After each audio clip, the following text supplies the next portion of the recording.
Hello everyone, welcome to cap academy. सो transformer में हम लोग अब तक सिंगल फेज ट्रांसफार्मर के बारे में डिस्कशन किए थे। सिंगल फेज ट्रांसफार्मर में हम लोग डिस्कशन किए थे आइडियल ट्रांसफार्मर, उसके बाद हम प्रैक्टिकल ट्रांसफार्मर के बारे में डिस्कशन किए थे, उसके हम इक्विवेलेंट सर्किट देखे थे, लॉसेस के बारे में डिस्कशन किए थे, उसका कनेक्शन के बारे में डिस्कशन किए थे।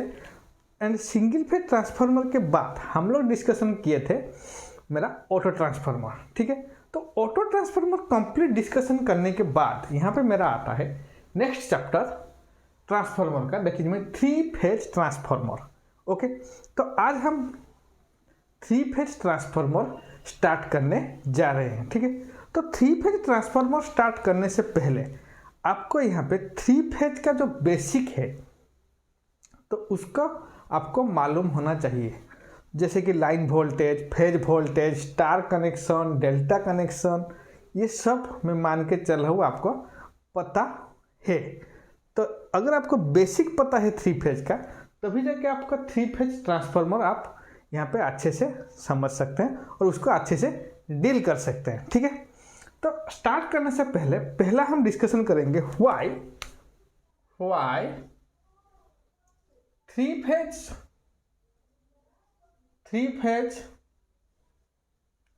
Is used.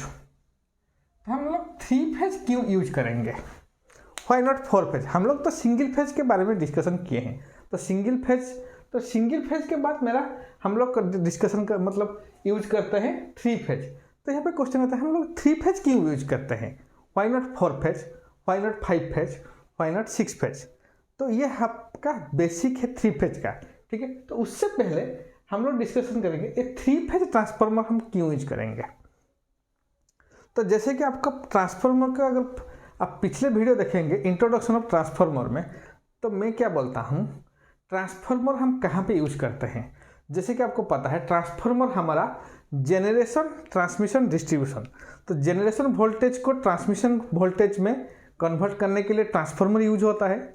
Transmission line voltage को हम लोग डिस्ट्रीब्यूशन लाइन वोल्टेज में कन्वर्ट करने के लिए भी हमको ट्रांसफार्मर का जरूरत पड़ता है। ठीक है, तो यहाँ पे देखिए अगर जेनरेशन मेरा 3 फेज है, मैं यहाँ पे बोलूँगा जेनरेशन। फर्स्ट है मेरा जेनरेशन, जो मैं इलेक्ट्रिसिटी जनरेट कर रहा हूँ। ठीक है, जेनरेशन।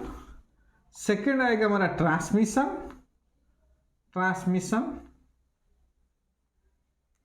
थर्ड में आएगा हमारा डिस्ट्रीब्यूशन। तो जेनरेशन का कुछ वोल्टेज लेवल होगा, उसके बाद ट्रांसमिशन का कुछ वोल्टेज लेवल होगा, डिस्ट्रीब्यूशन का कुछ वोल्टेज लेवल होगा। तो जेनरेशन वोल्टेज को ट्रांसमिशन वोल्टेज में कन्वर्ट करने के लिए हमको यहाँ पे ट्रांसफार्मर का जरूरत पड़ेगा।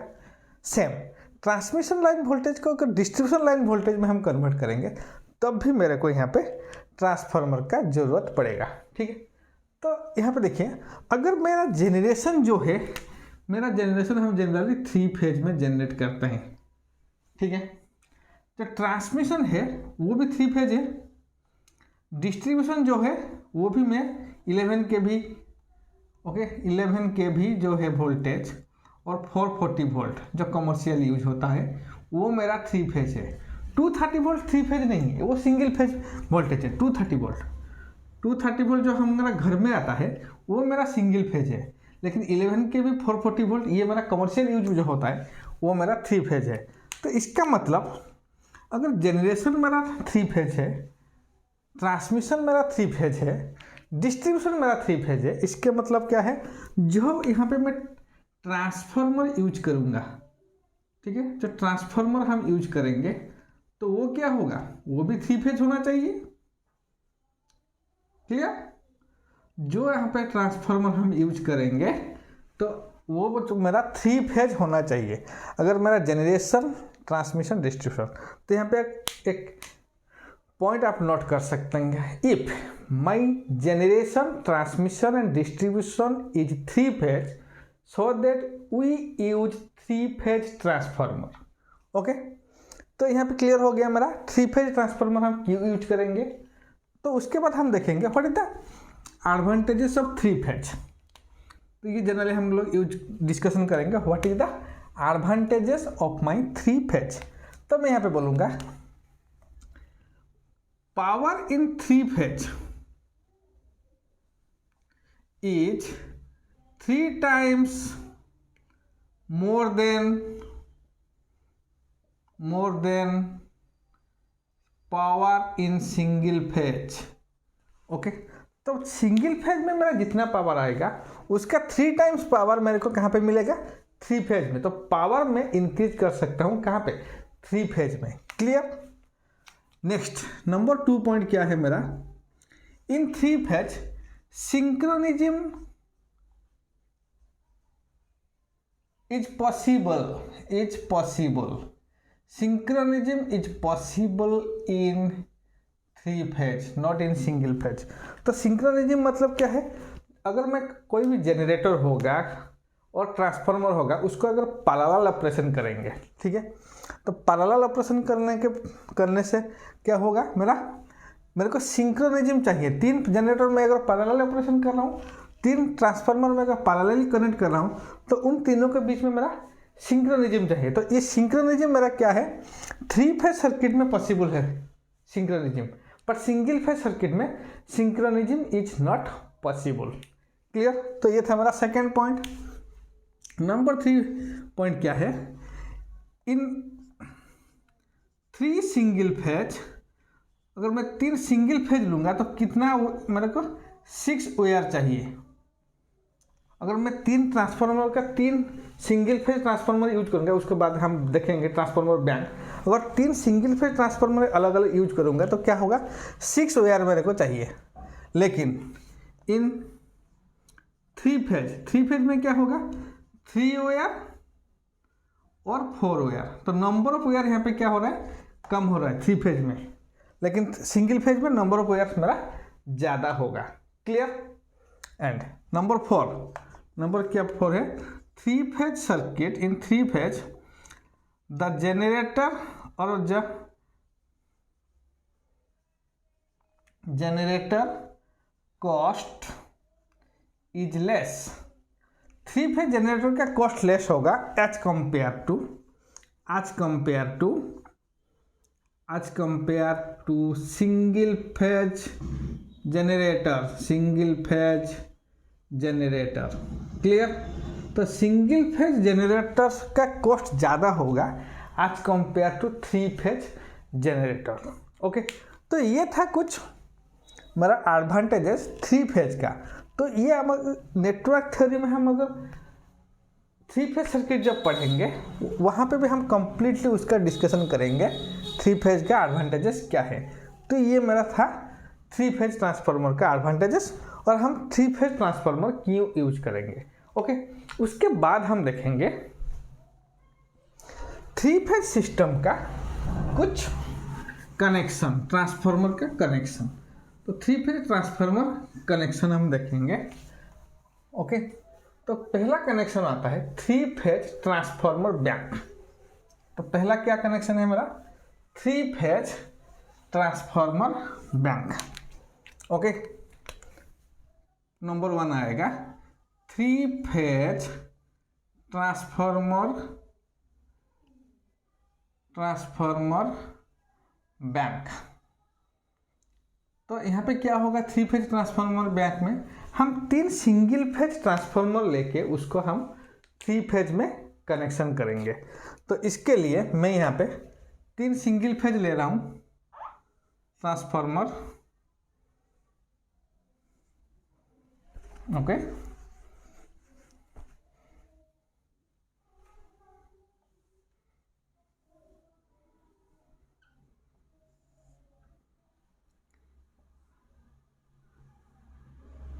ये ट्रांसफार्मर 1,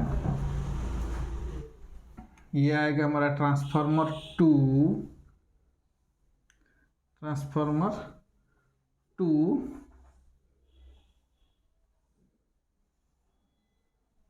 ये आएगा हमारा transformer 3।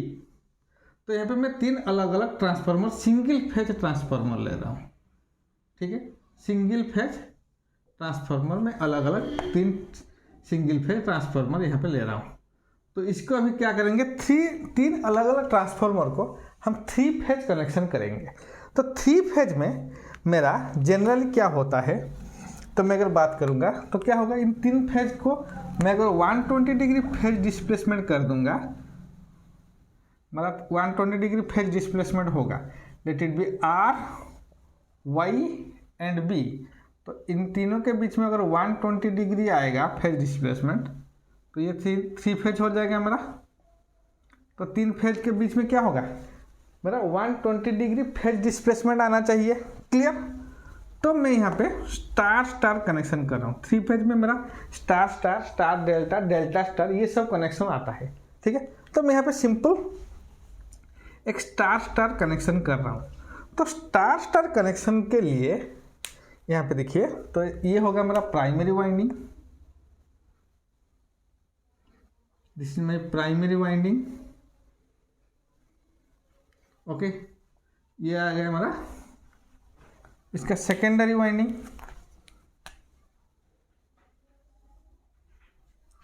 This is my secondary winding. Okay, next इसका प्राइमरी वाइंडिंग ये है, ट्रांसफार्मर 2 का ये हो गया प्राइमरी वाइंडिंग,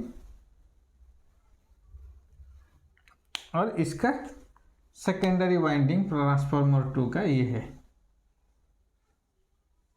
ओके, अगर थर्ड ट्रांसफार्मर की बात करेंगे तो क्या होगा, ये हो जाएगा हमारा उसका प्राइमरी वाइंडिंग, और ये आएगा उसका, सॉरी इसको रेड में कर रहे हैं, ये आएगा उसका secondary winding.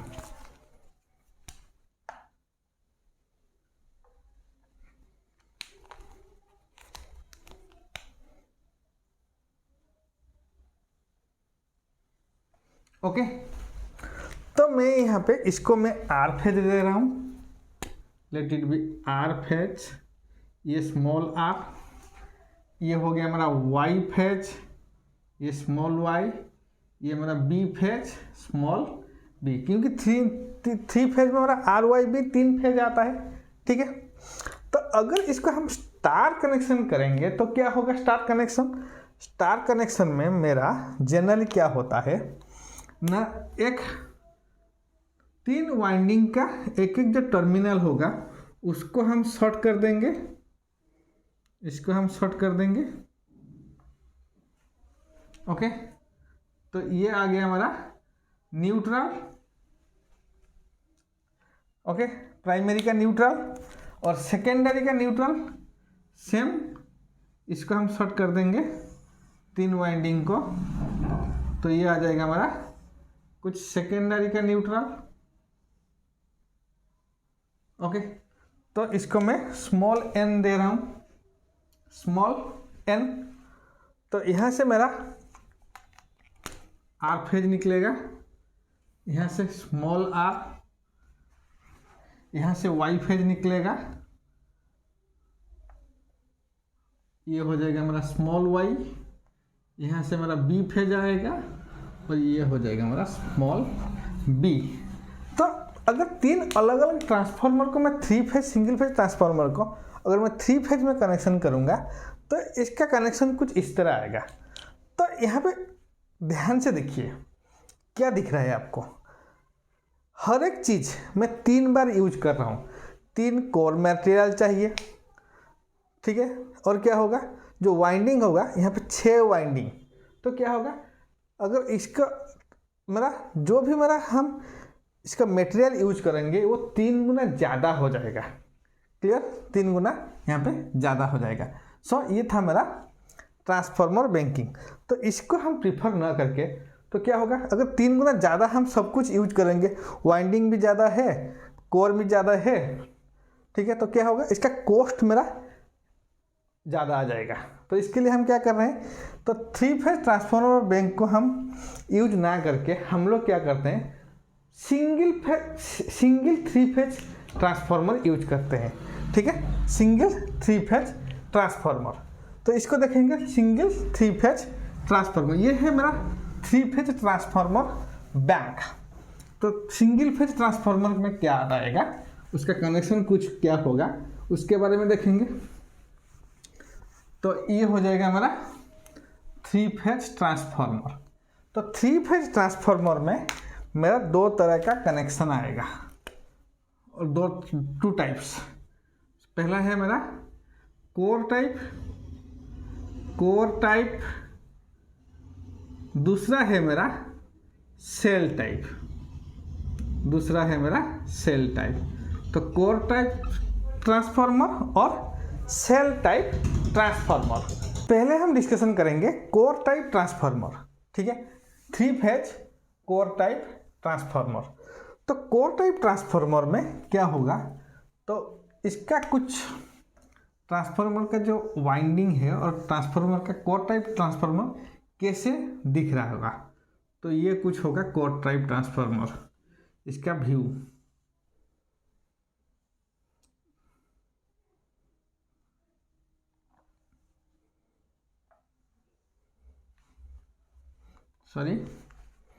Core type transformer.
Okay, तो इसका कुछ इस तरह आएगा।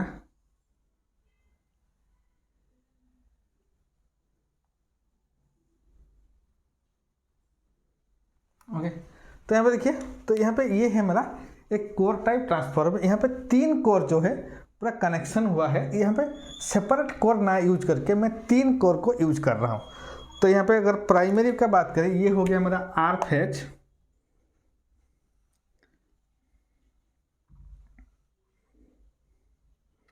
ये आर फेज का वाइंडिंग है। तो यहाँ पे मैं कॉन्सेंट्रिक वाइंडिंग यूज कर रहा हूँ, ठीक है। तो इसका मतलब 2 एक लिम में, ये मेरा लिम है, एक लिम में मेरा 2 वाइंडिंग आएगा।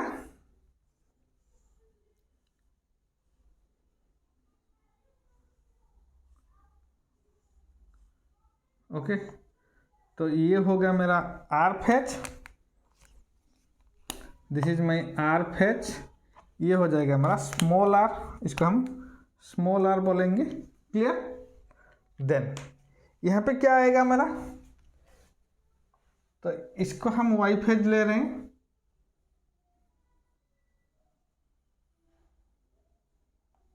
This is my Y phase.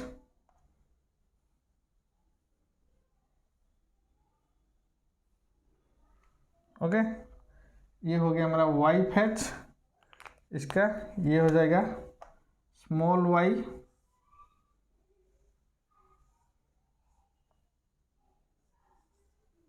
This is my small Y. Okay, next यहाँ पे क्या होगा, यहाँ पे भी 2 वाइंडिंग आएगा मेरा B phase, this is my B phase, ये आएगा बी फेज, और यहाँ से कुछ आएगा मेरा स्मॉल बी। ओके, तो देखिए यहाँ पे क्या होगा मेरा, यहाँ पे जो भी करंट फ्लो होगा तीन वाइंडिंग में, आई ए, आई बी, आई सी, ओके, जो भी करंट यहाँ पे फ्लो होगा मेरा, वो मेरा बैलेंस्ड होगा। ओके, तो उसको हम बोलेंगे बैलेंस्ड करंट। तो इसका मतलब मैं यहाँ पे बोलूँगा I A is equal to I B is equal to I C is equal to 0, क्योंकि ये मेरा बैलेंस्ड कंडीशन है। अगर बैलेंस कंडीशन होगा तो क्या होगा, I A is equal to I B is equal to I C is equal to 0 आएगा, क्योंकि यहाँ पे मैं मान के चल रहा हूँ यहाँ पे जो भी करंट आ रहा है वो मेरा सिमेट्रिकल करंट आ रहा है। सो बैलेंस कंडीशन में मेरा जनरली सिमेट्रिकल करंट ही आता है। क्लियर? तो मैं यहाँ पे बोल सकता हूँ एन, और इसका नंबर ऑफ टर्न्स जो है तीनों का तीनों कोर में, जो भी मेरा वाइंडिंग जो आएगा आर फेज का, वाई फेज का, बी फेज का, तीनों का तीनों वाइंडिंग का नंबर ऑफ टर्न्स भी मैं सेम ले रहा हूँ। तो इसका मतलब N I A is equal to N I B, sorry मैं इसको आर फेज ले रहा हूँ, आर ये है वाई, ये है बी।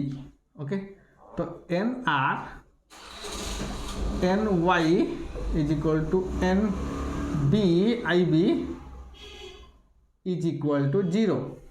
ओके, तब ये हो गया मेरा एम एम एफ। तो मैं यहाँ पे बोलूँगा M M F in R phase is equal to, क्योंकि number of turns into current, that is my M M F ना, M M F in Y phase is equal to M M F in B phase is equal to 0। So balance condition में मेरा तीनों का तीनों जो M M F produce होगा वो भी सेम होगा। क्लियर? तो उसके बाद हम लोग अगर बोलेंगे यहाँ पे if the reluctance offered by the core in 3 phase is same. तो तीनों के तीनों फेज में, तीनों phase R phase, Y phase और बी फेज, तीनों का तीनों फेज में अगर जो रिलक्टेंस आएगा वो अगर सेम होगा तो M M F divided by reluctance क्या आएगा मेरा, फ्लक्स। तो मैं यहाँ पे बोलूँगा phi R is equal to phi B Y is equal to phi B is equal to 0। तो तीनों का तीनों जो फ्लक्स होगा, तो ये मेरा जो फ्लक्स प्रोड्यूस होगा वो भी मेरा 0 होगा, क्योंकि this is symmetrical in nature. इसका मतलब क्या है, आर फेज में अगर यहाँ पे मेरा phi F phi R flux flow हो रहा है, यहाँ पे क्या हो रहा है, फाई वाई फ्लक्स फ्लो हो रहा है, और यहाँ पे क्या हो रहा है, फाई बी फ्लक्स हो रहा है। तो ये तीनों का तीनों फ्लक्स आके एक पॉइंट में मीट करेंगे, फाई आर, फाई वाई और फाई बी, तीनों का तीनों पॉइंट एक पॉइंट में आके मीट करेंगे। तो यहाँ पे हम बोल सकते हैं if my current in the 3 phase transformer is symmetrical then there is no returning path in the core flux. तो कोर में फ्लक्स के लिए कोई भी रिटर्निंग पाथ नहीं है, तीनों का तीनों फ्लक्स आके एक पॉइंट में, जैसे नोडल एनालिसिस करते हैं, केसीएल अप्लाई करते हैं, उस एक नोड में आके मीट करेंगे। तो इन तीनों का कोई भी रिटर्निंग पाथ नहीं है। अगर ये अनबैलेंस हो जाएगा, अनसिमेट्रिकल हो जाएगा, तो इसके लिए हमको चौथा कोर चाहिए यहाँ पे, उसको रिटर्निंग पाथ के लिए, फ्लक्स को रिटर्निंग पाथ के लिए यहाँ पे मैं चौथा फोर्थ कोर यहाँ पे ऐड करना पड़ेगा अगर अनबैलेंस्ड कंडीशन होगा। बैलेंस कंडीशन के लिए यहाँ पे क्या होगा, there is no returning path. तो सेम है 3 फेज, 3 फेज में अगर 3 फेज है आर वाई बी, इन तो तीनों अगर सिमेट्रिकल है तीनों, तो वहाँ पे भी रिटर्निंग पाथ नहीं है, एक पॉइंट में आके मीट करते हैं। सिमिलरली यहाँ पे फ्लक्स का कोई भी रिटर्निंग पाथ नहीं है अगर करंट मेरा बैलेंस्ड है, क्योंकि ये तीनों के तीनों आके एक पॉइंट में मीट करेंगे। अगर ये अनबैलेंस्ड है तो क्या होगा, अनबैलेंस्ड के लिए मेरे को रिटर्निंग पाथ चाहिए। इसके लिए मैं यहाँ पे क्या करूँगा, चौथा कोर यहाँ पे ऐड करूँगा, जो होगा मेरा, जो भी तीनों फ्लक्स यहाँ पे जनरेट होगा उसका रिटर्निंग पाथ। क्लियर। तो ये हो गया कोर टाइप। उसका और एक कनेक्शन भी है, उसको हम देख लेते हैं। तो इसका सेकेंड कनेक्शन क्या है, तो मैं इसको इरेज कर रहा हूँ अभी। तो मैं यहाँ पे, ये है मेरा 3D व्यू।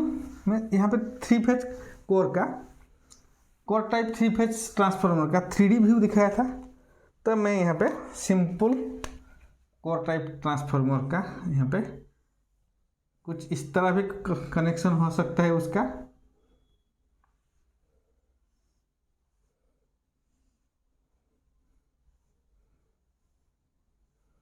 ओके, ये हो गया हमारा कोर टाइप।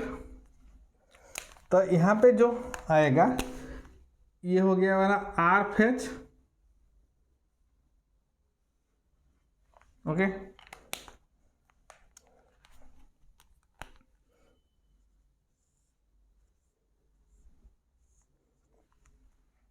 सिमिलरली ये हो गया हमारा आर फेज के लिए। यहाँ पे आएगा हमारा वाई फेज।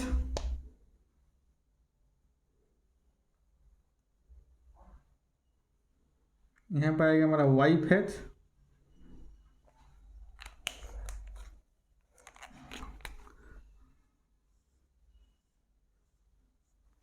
ओके, और यहाँ से आएगा हमारा बी फेज। ये हो गया बी फेज का वाइंडिंग।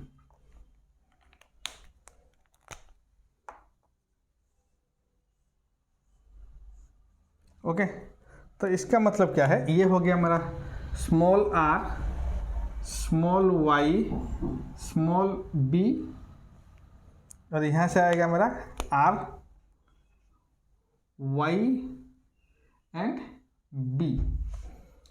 ओके, तो यहाँ पे देखिए, ये है मेरा सेंट्रल लिम और ये है मेरा आउटर लिम। तो सेंट्रल लिम, वाई फेज का लिम है मेरा सेंट्रल लिम। तो यहाँ पे अगर जो फ्लक्स मेरा जनरेट होगा, तो फ्लक्स का पाथ कुछ इस तरह होगा।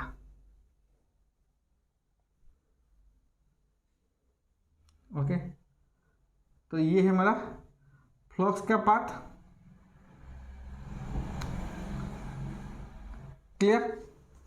तो ये है मेरा 3 फेज कोर टाइप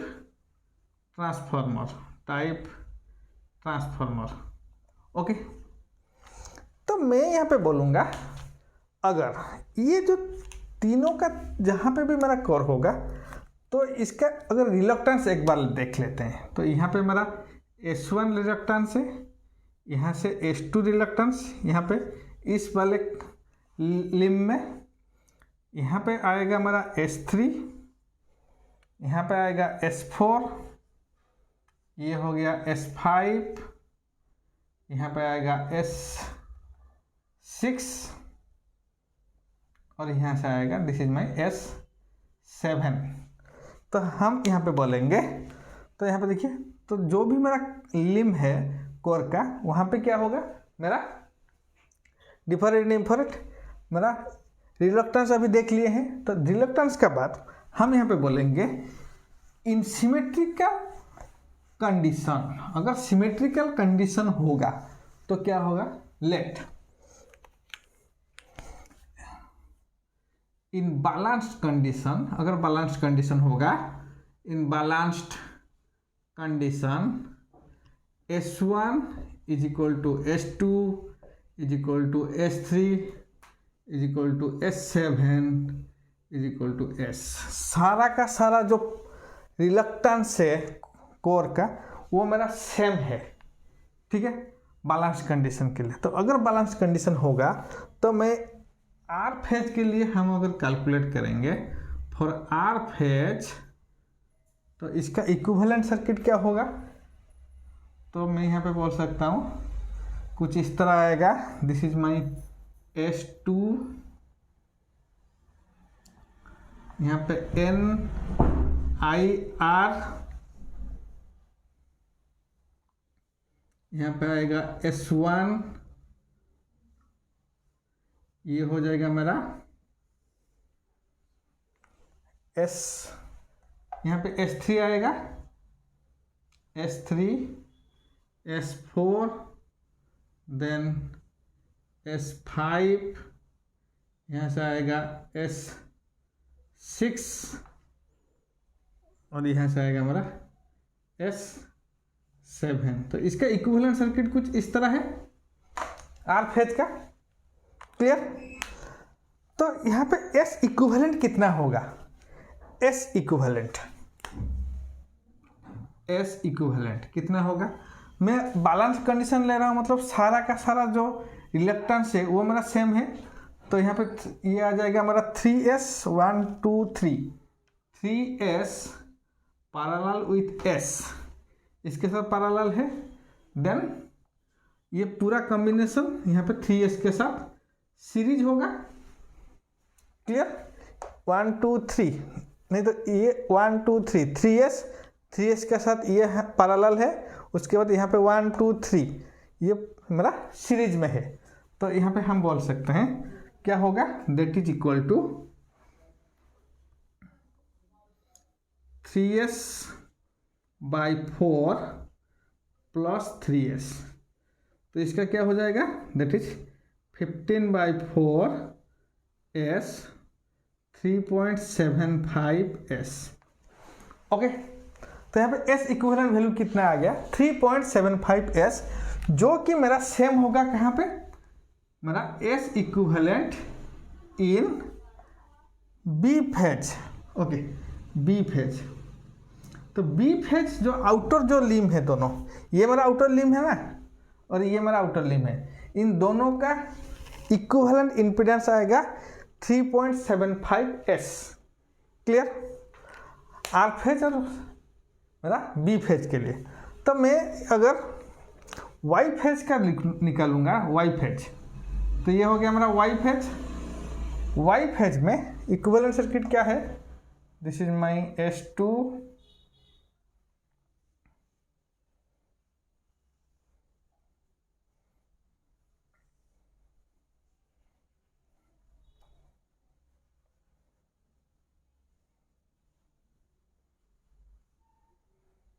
तो इसका ये आ जाएगा मेरा वाई फेज का equivalent circuit, S2, S1, S3, ये S4, then S5, S6, S7।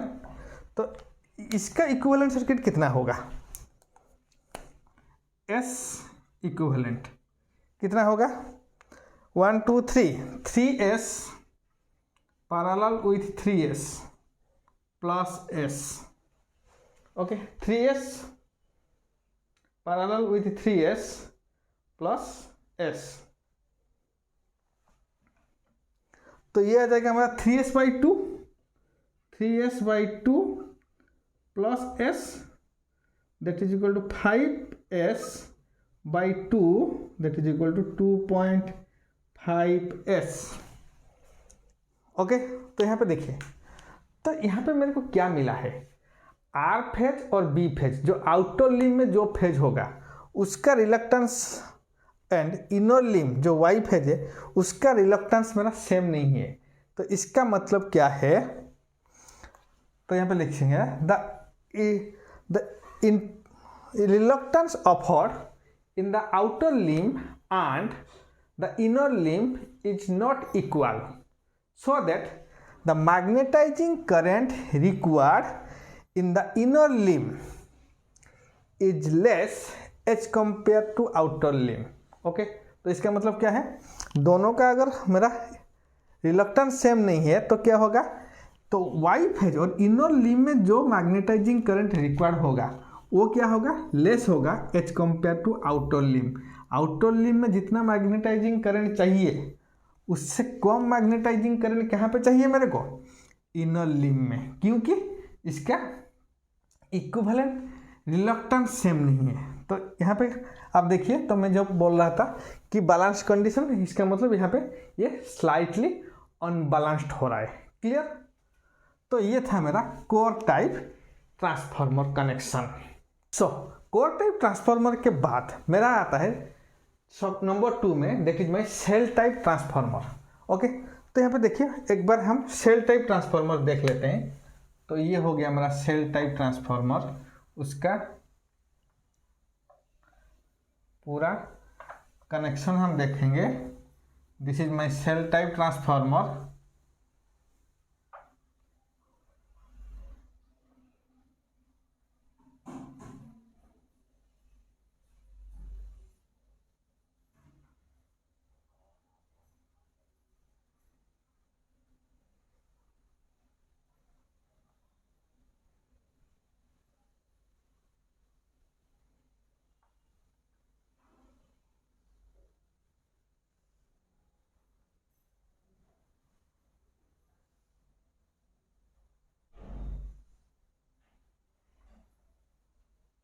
तो यहाँ पे ये हो गया हमारा कुछ सेल टाइप ट्रांसफार्मर।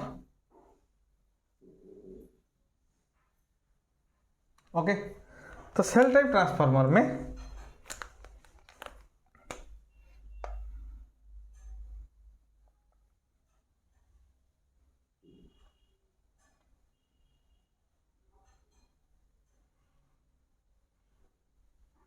ये आर फेज का वाइंडिंग, ये मेरा वाई फेज का वाइंडिंग, ये आ जाएगा मेरा बी फेज का winding. Okay, then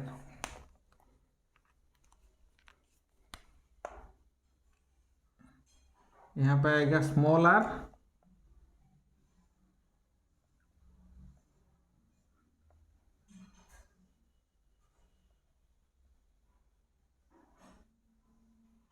okay.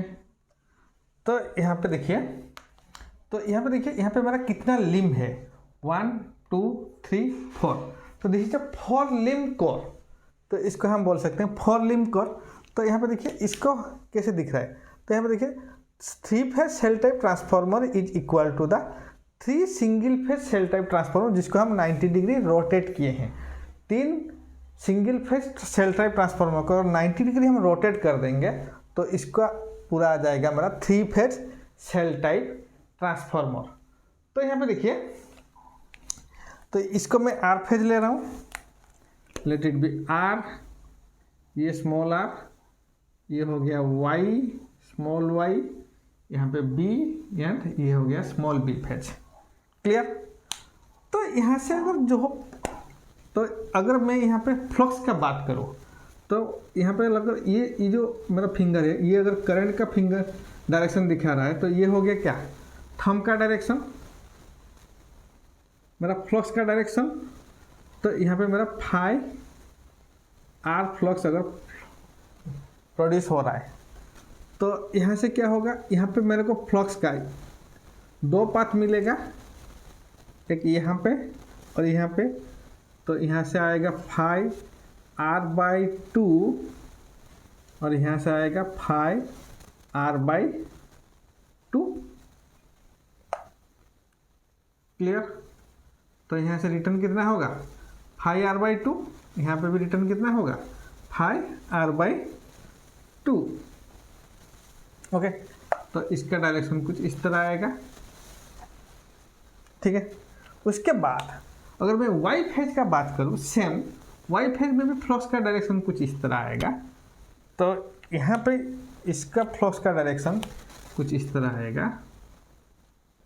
Okay, this is my phi Y. तो यहाँ से क्या होगा, 2 पार्ट में डिवाइड हो जाएगा ये। तो यहाँ से आएगा फाई वाई बाई 2, यहाँ से भी जाएगा फाई वाई बाई 2।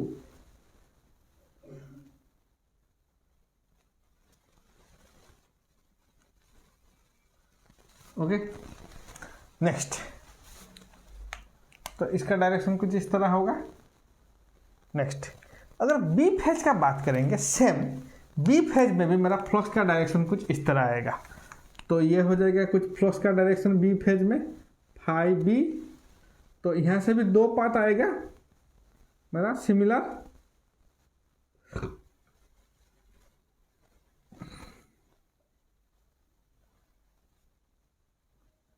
तो यहाँ से होगा 5b/2 एंड 5b/2। क्लियर? तो यहाँ से कितना करंट फ्लक्स जा रहा है? 5b/2, यहाँ पे भी 5b/2। तो यहाँ पे देखिए, ध्यान से देखिए क्या है यहाँ पे। तो मैं अगर यहाँ पे मान के चलूंगा, ये जो है यहाँ पे, this is my outer limb, ये है हमारा इनर लिम्ब, ये हो गया हमारा इनर लिम्ब,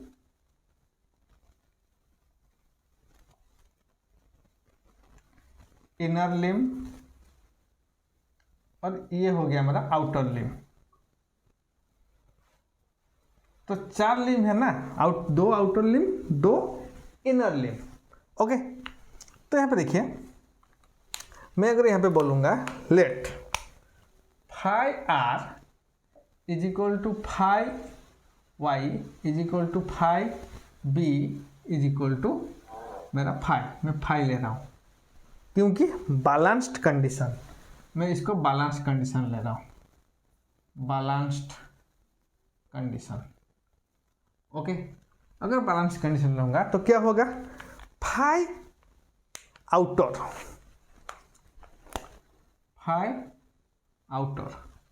आउटर लिम्ब में फ्लक्स कितना होगा? That is my 5/2। ओके, 5/2, इसका मतलब 0.55 होगा, 0.55 होगा। Clear? Okay, then what is my phi inner limb में फाई कितना होगा इनर लिम्ब में? तो इनर लिम्ब के लिए देखिए, तो यहाँ पे देखिए 2 फ्लक्स φr/2 और φy/2 ऑपोजिट डायरेक्शन, φr/2 का डायरेक्शन डाउनवर्ड है, φy/2 का डायरेक्शन अपवर्ड है। यहाँ पे भी सेम, अगर यहाँ पे देखेंगे तो क्या होगा? φb/2 का φy/2 का डायरेक्शन डाउनवर्ड है एंड 5b/2 का डायरेक्शन अपवर्ड है। तो क्या होगा यहाँ पे? मैं यहाँ पे बोलूँगा दैट इज, ये हो गया हमारा आर फेज,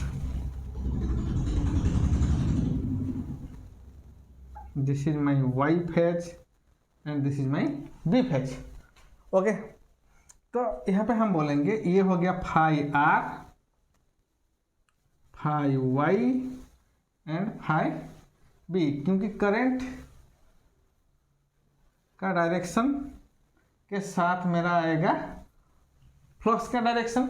ओके, लेकिन मैं बात कर रहा हूँ इनर फेज, तो y/2 5/2, तो लेट इट बी 5/2 φr/2, यहाँ पे जो आएगा φy/2 और यहाँ पे आएगा φb/2, आधा है ना, 1/2। ओके, तो अगर मैं इनर लिम्ब का बात करूँ, φr एंड φy दोनों ऑपोजिट डायरेक्शन में है। इसका मतलब क्या है? मैं यहाँ पे बोलूँगा φr एंड φy, तो यहाँ पे देखिए ये हो जाएगा हमारा क्या? φ/2 r/2, तो इसका रिजल्टेंट क्या आएगा? This is my phi inner, इसका रिजल्टेंट ये हो जाएगा φr/2 ये है, φy/2 ये है, तो इसका रिजल्टेंट मेरा कितना आएगा? सिमिलरली मैं अगर y एंड b फेज के बात करूं तो क्या होगा मेरा? यहां से जाएगा मेरा φb/2, ये φy/2, इन दोनों का रिजल्टेंट क्या होगा? इन दोनों का रिजल्टेंट होगा मेरा फाई इनर लिम्ब का फाई है। तो ये दोनों मेरा पैरेललोग्राम है, तो मैं यहाँ पे बोल सकता हूँ phi inner is equal to, अगर पैरेललोग्राम थ्योरम हम यहाँ पे पुट करेंगे तो क्या होगा, that is equal to 5/2 square plus 5/2 square, okay, plus, तो यहाँ पे देखिए ये अगर टोटल मेरा 120 डिग्री है तो ये कितना है मेरा 60 डिग्री प्लस 2 5/2